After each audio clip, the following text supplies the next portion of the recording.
ধুবুৰী জিলাৰ সদৌ শ্ৰীমন্ত শংকৰদেৱ নগৰৰ কাছাৰী মৈদামত গণৰাজ্য দিৱসৰ পতাকা উত্তোলন কৰে জিলা আয়ুক্ত বিদ্যুৎ বিকাশ ভাগৱতীয়ে। পৰৱৰ্তী সময়ত জিলা আয়ুক্তগৰাকীয়ে ৰাইজক উদ্দেশ্যে বহুমূলীয়া ভাষণ প্ৰদান কৰে। উক্ত অনুষ্ঠানতে আৰক্ষী এনচিচিৰ দল আৰু বিদ্যালয়ৰ ছাত্ৰ ছাত্ৰীয়ে গণৰাজ্য দিৱসৰ পেৰেডত অংশগ্ৰহণ কৰা পৰিলক্ষিত হয়। উক্ত অনুষ্ঠানত পথ সুৰক্ষা জীৱন সুৰক্ষা শীৰ্ষক এক নাটকৰ লগতে বিহুকে ধৰি কেইবাটাও সাংস্কৃতিক দলে নিজৰ নৃত্য প্ৰদৰ্শন কৰে। উক্ত অনুষ্ঠানতে জিলাখনৰ কেইবাটাও বিভাগৰ কেইবাজনো চৰকাৰী কৰ্মচাৰী চৰকাৰী অধিবক্তাক সম্বৰ্ধনা জ্ঞাপন কৰা হয়। উক্ত অনুষ্ঠানত জিলা আয়ুক্তৰ উপৰি জিলা আৰক্ষী অধীক্ষক সৌৰভ গুপ্তা, ভোজাই সমষ্টিৰ বিধায়ক ৰামকৃষ্ণ ঘোষ, অসম চৰকাৰৰ সংখ্যালঘু উন্নয়ন অধ্যক্ষ হাবিব মহম্মদ চৌধুৰীসহ জিলাখনৰ কেইবাজনো গণ্যমান্য ব্যক্তি চৰকাৰী বিষয়া কৰ্মচাৰী জিলাখনৰ কেইবাখনো বিদ্যালয়ৰ ছাত্ৰ ছাত্ৰী আৰু ৰাইজ উপস্থিত থাকে।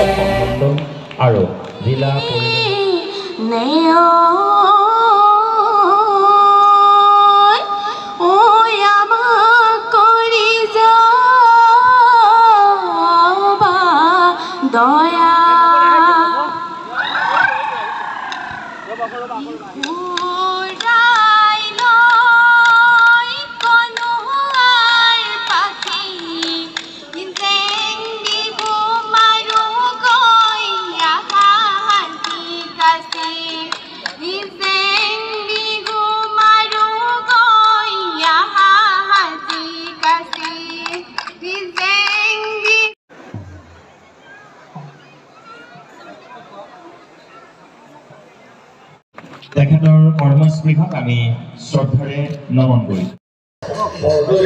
৭৬ সংখ্যক গণৰাজ্য দিৱস ইয়াতে উলহ-মালহেৰে পালন কৰা হৈছে আৰু আটাইতকৈ এইবাৰ যথেষ্ট সংখ্যক আকৰ্ষক হৈছে, কাৰণ ইয়াতে বিভিন্ন ডিপাৰ্টমেণ্টৰ বিভিন্ন কাৰ্যক্ৰম আমি কেনেধৰণৰ কৰিছোঁ, আসাম চৰকাৰে কেনেধৰণৰ কৰিছোঁ, এই সাহসটো আমি দেখুৱাইছোঁ। ইয়াত আমি জল জীৱন মিছনৰ পৰা আৰম্ভ কৰি অৰুণোদয় আঁচনিৰ পৰা আৰম্ভ কৰি সকলোখিনি আমি টেবলেটৰ মাধ্যমে আমি দেখুৱাইছোঁ। ইয়াতে আপোনালোকেও দেখিছে, ৰাইজেও দেখিছে। ৰাইজে প্ৰেক্টিকেল যেতিয়া দেখে তেতিয়া ধৰিব পাৰে যে এখন ৰাজ্য আগৰ যেতিয়া আমাৰ ৰাজ্যটো আছিলে দেশখন, তেতিয়া কি হৈছিলে, তেতিয়া আমি গোলাম আছিলোঁ, কিন্তু এই ভাৰতত যেতিয়া আমি ফ্ৰী, তেতিয়া আমি কি কৰিব পাৰোঁ এটা দেশৰ কাৰণে, ইউনিটিৰ কাৰণে, সকলো ক্ষেত্ৰত আমি কেনেকৈ আগবাঢ়ি আছোঁ। আজি এই গণতন্ত্ৰ দিৱসত আমি এইটো দেখুৱাই আমি অত্যন্ত সুখী হৈছোঁ। ধন্যবাদ।